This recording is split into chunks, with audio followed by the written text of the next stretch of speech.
안녕하세요. 오늘은 우리 금융의 미래를 확 바꿀 수 있는 정말 강력한 세 가지 계좌에 대해 이야기해 보려고 합니다. 바로 ISA, IRP, 그리고 연금저축인데요. 이 세 가지를 어떻게 조합해야 가장 유연하고 또 세금을 가장 효율적으로 아낄 수 있는지 그 핵심 전략을 파헤쳐 보겠습니다. 자, 우리 이런 생각 한번 해볼까요? 매년 연말정산 시즌만 되면 무조건 이득이라고 생각했던 그 세액공제가 어쩌면 우리 발목을 잡는 덫일 수도 있다면요. 좀 충격적인가요?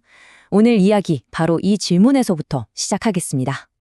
이 똑똑한 전략을 제대로 이해하려면 먼저 우리 손에 쥐어진 도구들을 알아봐야겠죠?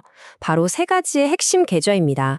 첫 번째는 만능통장으로 불리는 ISA, 그리고 두 번째, 세 번째는 우리의 노후를 책임질 개인형 퇴직연금 IRP와 연금저축계좌입니다.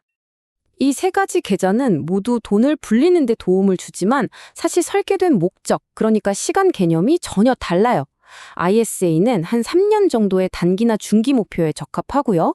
IRP나 연금저축은 이름에서도 알 수 있듯이 아주 먼 미래의 은퇴를 바라보는 장기 상품이죠. 좋습니다. 그럼 첫 번째 도구 ISA부터 한번 제대로 파헤쳐 보죠. 이건 정말이지 투자를 하는 사람이라면 누구나 무조건 하나쯤은 가지고 있어야 할 계좌라고 자신 있게 말씀드릴 수 있습니다. ESA를 뭐라고 생각하면 쉽냐면요. 일종의 비과세 주머니라고 생각하시면 돼요. 이 주머니 안에다가 예금, 펀드, ETF 같은 여러 금융상품을 담아두면 거기서 나오는 수익에 대해서 세금을 매기지 않고 지켜주는 거죠. 아주 특별한 주머니입니다. 혜택이 정말 막강합니다. 1년에 2천만 원까지 넣을 수 있는데 올해 못 채우면 내년으로 한도가 2월까지 돼요. 그리고 의무 가입 기간이 3년으로 비교적 짧고요. 가장 중요한 세금. 수익이 200만 원까지는 아예 세금이 없고 그 이상 버는 돈에 대해서도 9.9%라는 아주 낮은 세율로 따로 떼고 끝내줍니다. 이게 진짜 큰 혜택이에요. 그럼 이 좋은 주머니에 뭘 담아야 가장 효과적일까요? 핵심은 원래 세금을 내야 하는 상품들을 담는 겁니다. 예를 들어 미국 S&P 500 ETF처럼 배당 소득세 15.4%를 내야 하는 상품을 이 ISA에 담으면 세금 혜택을 온전히 누릴 수 있죠. 반대로 국내 주식 매매 차익처럼 원래 비과세인 걸 굳이 이 주머니에 넣을 필요는 없겠죠? 자, 이제 시야를 좀 더 멀리 우리의 은퇴 시점으로 옮겨볼까요? 바로 장기 레이스의 핵심 선수들, IRP와 연금저축 계좌에 대해 알아볼 시간입니다.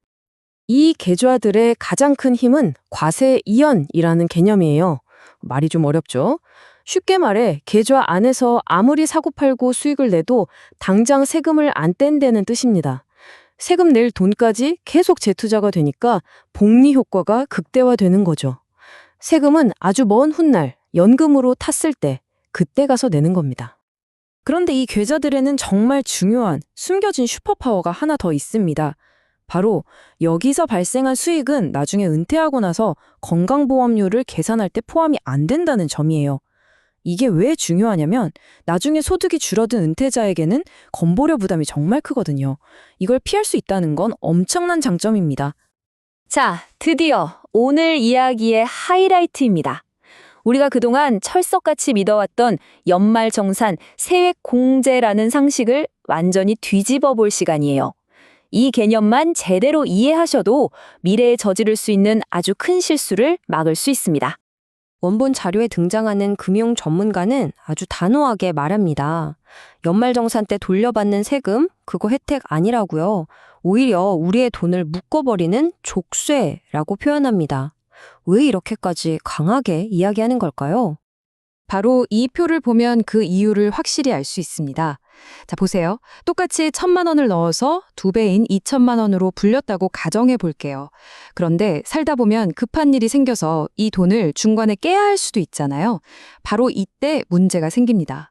세액공제를 받은 사람은 내가 낸 원금과 불어난 수익금을 합친 2천만 원 곱하기 전체에 대해 16.5%라는 어마어마한 페널티 세금을 내야 해요. 결국 처음에 돌려받았던 132만 원보다 훨씬 큰 330만 원을 토해내야 하는 배보다 배꼽이 더 큰 상황이 벌어지는 거죠. 그러니까 핵심은 이거예요. 연말정산 환급금은 공짜 돈이 아닙니다. 그냥 나중에 돈 벌기 더 힘들어질 미래의 나에게서 세금을 미리 당겨 쓰는 대출 같은 거예요. 지금 그 몇 푼 아끼자고 정작 돈이 더 소중해질 미래의 내 주머니를 터는 것과 마찬가지라는 거죠. 자, 그럼 이 위험한 족쇄를 차지 않으려면 어떻게 해야 할까요? 이제부터 이 함정을 완벽하게 피하면서 동시에 세금 혜택은 최대로 누릴 수 있는 아주 스마트한 전략을 알려드리겠습니다.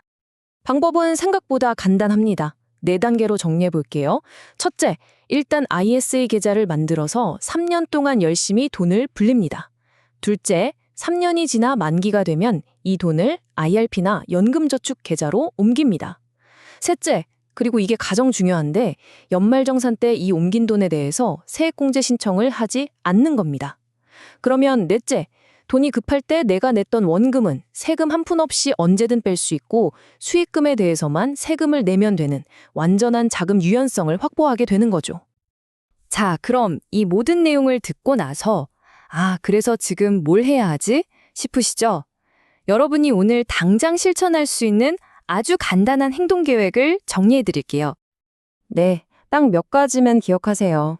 첫째, ISA 계좌가 없다면 지금 당장 증권사 앱 켜서 중개형 ISA를 만드세요. 돈 안 들어요. 둘째, 연금이라는 이름 뒤에 보험이 붙은 상품은 웬만하면 피하세요. 수수료가 너무 높습니다. 대신 펀드나 ETF를 사세요. 셋째, 세액공제는 받을까 말까 고민하는 선택의 문제지 무조건적인 혜택이 아니라는 점을 꼭 기억하시고요. 마지막으로 ISA 만기가 다가오면 계좌에 있는 걸 전부 팔아서 수익을 확정 짓고 9.9%라는 꿀같은 세율 혜택을 확실히 챙기시기 바랍니다.